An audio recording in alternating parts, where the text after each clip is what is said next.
حضرت سیدنا شیخ محمد سلیمان جزولی علیہ رحمہ، آپ ایک مرتبہ ایک کسی راستے پہ تھے تو آپ کو ایک کنواں نظر آیا اور آپ کو وضو کرنا تھا۔ جب آپ نے قریب قریب میں دیکھا تو کوئی ڈول اور رسی نہیں تھی کہ جس سے وہ پانی نکال کے وضو کر سکیں، تو آپ تلاشی کر رہے تھے کہ ایک چھوٹی سی بچی نے اپنے مکان کی چھت سے اوپر سے آواز دی کہ اے بزرگ کیا تلاش کر رہے ہو؟ تو کہا بیٹا مجھے وضو کرنا ہے، میں رسی اور ڈول تلاش کر رہا ہوں تاکہ میں پانی نکال کے وضو کر لوں۔ تو اس بچی نے پوچھا کہ آپ کا نام کیا ہے؟ تو آپ نے فرمایا میرا نام شیخ محمد سلیمان جزولی ہے۔ تو اس بچی نے کہا اچھا، آپ کا ہی پوری دنیا میں شہرا ہے، آپ کے ہی چاروں طرف چرچے ہیں، لوگ آپ کا ہی نام لیتے ہیں۔ پھر اس بچی نے کہا کہ حیرت ہے کہ آپ کا اتنا بڑا نام ہے، پوری دنیا میں آپ کے نام کا چرچا ہے اور آپ پانی کے لیے ڈول اور رسی تلاش کر رہے ہیں۔ اتنا اس بچی نے کہا، اور اس کنویں میں جب اس نے تھوکا تو اس کے تھوک سے پانی نے ایسا ابال مارا کہ پانی کنویں کے اوپر آنے لگا اور دکھائی دینے لگا۔ آپ نے اس سے وضو کیا اس پانی سے، اور پھر وضو کرنے کے بعد نماز پڑھی اور اس بچی سے کہا ہے بیٹا یہ بتاؤ تمہیں یہ کمال کیسے حاصل ہوا؟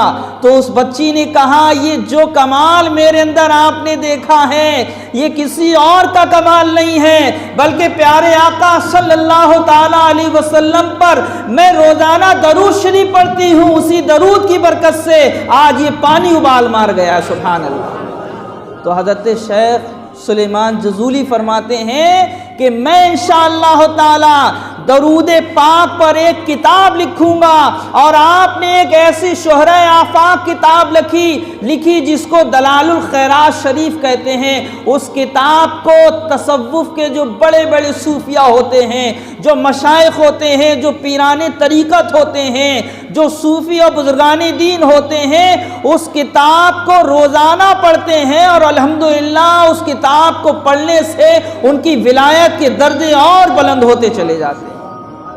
یہ شان ہے درود پاک کی برکت کی۔ آج ہمیں تو حیرت ہوتی ہے کہ آج ہم لوگ اپنی نسلوں کو درود شریف کی تلقین نہیں کرتے ہیں۔ اعلیٰ حضرت علیہ رحمہ اور دیگر اسلاف کی تاریخ کا مطالعہ کریں تو ان بزرگان دین کی عبادت کے ساتھ ساتھ سب سے اہم حصہ جو تھا وہ حضور پاک صلی اللہ علیہ وسلم پر درود پڑھنے کا تھا۔ یہاں تک کہ کتابوں میں لکھا ہے کہ اعلیٰ حضرت علیہ رحمہ کی سب سے آخری تحریر زندگی کی جو تھی وہ درود پاک صلی اللہ تعالیٰ علیہ وسلم کے حوالے سے تھی۔ ہم تو بھولے بیٹھے، ہم لوگوں نے تو یہ سمجھ رکھا ہے کہ جب میلاد ہوتی تبھی درود پڑھا جاتا ہے، جب مولوی امام لوگ کہتے ہیں، جب نعت خواں کہتے ہیں کہ درود شریف پڑھیے تبھی درود پڑھا جاتا ہے۔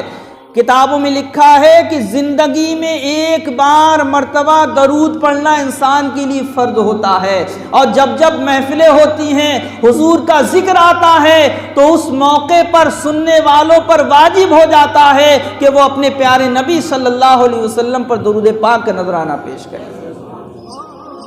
درود پاک کے بے شمار فضائل ہیں۔ درود شریف کے حوالے سے کچھ لوگ جب حضور کا نام آتا ہے تو صاد یعنی سلام لکھ دیتے ہیں، صاد لام عین اور میم، یعنی شارٹ کٹ میں صلی اللہ علیہ وسلم ہی پورا رکھنا چاہیے۔ کتابوں میں لکھا ہے کہ صرف یہ نشانی صاد لام عین اور میم لکھ دینا یہ ناجائز و حرام ہے۔ اور ایسے ہی جب بزرگان دین کا نام لکھا جاتا ہے جیسے کہ حضرت غریب نواز رضی اللہ تعالیٰ عنہ پورا لکھنا چاہیے رضی اللہ تعالیٰ عنہ، صرف را اور دعات بنا دیتے ہیں، یہ بھی جائز نہیں ہے۔ ایسے رحمت اللہ علیہ میں صرف را اور ہا بنا دیتے ہیں، یہ بھی جائز نہیں ہے۔ اور کچھ لوگ جو ہیں جب کسی کا نام محمد حسین، محمد علی، اس طریقے کا جب نام محمد کا آتا ہے تو کچھ لوگ محمد نام پر انگوٹھے چومنا شروع کر دیتے ہیں۔ یہاں پر کسی کا نام ہے، یہاں حضور پر درود بھیجنے کا مقصد نہیں ہے، کسی کے نام پر درود نہیں بھیجا جاتا، جب حضور کا خاص طور سے ذکر ہو اس موقع پر حضور پر درود و سلام بھیجنا سننے والے پر واجب ہو جاتا ہے۔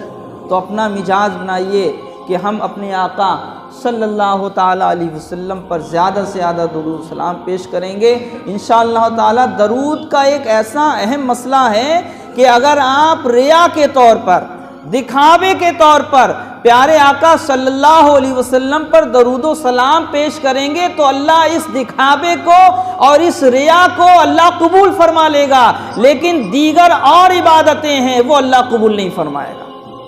اور حضور پر اللہ نے فرمایا یا ایھا الذین آمنوا صلوا علیہ وسلموا تسلیما، کیا ایمان والو میں اور میرے فرشتے درود بھیجتے ہیں، لہذا تم بھی اس غیب دان نبی پر درود بھیجو۔ تو کتابوں میں لکھا ہے کہ اللہ کا درود بھیجنا یہ حضور پر رحمت نازل فرمانا ہے، اور فرشتوں کا اور ہمارا اور آپ کا حضور پر درود بھیجنا یہ طلب رحمت کا مقصد ہوتا ہے، تاکہ حضور کی رحمتیں اور حضور کا قرب ہمیں حاصل ہو جائے۔ پروردگار ہمیں اور ہماری نسلوں کو حضور پاک صلی اللہ تعالیٰ علیہ وسلم پر روزانہ شب و روز درود و سلام پیش کرنے کی سعادت نصیب فرمائے، اور ہمارا اور آپ کا جب خاتمہ ہو تو ہماری زبان پر اللہ اس کے حبیب صلی اللہ تعالیٰ علیہ وسلم کا پیارا پیارا ذکر ہو۔ السلام علیکم۔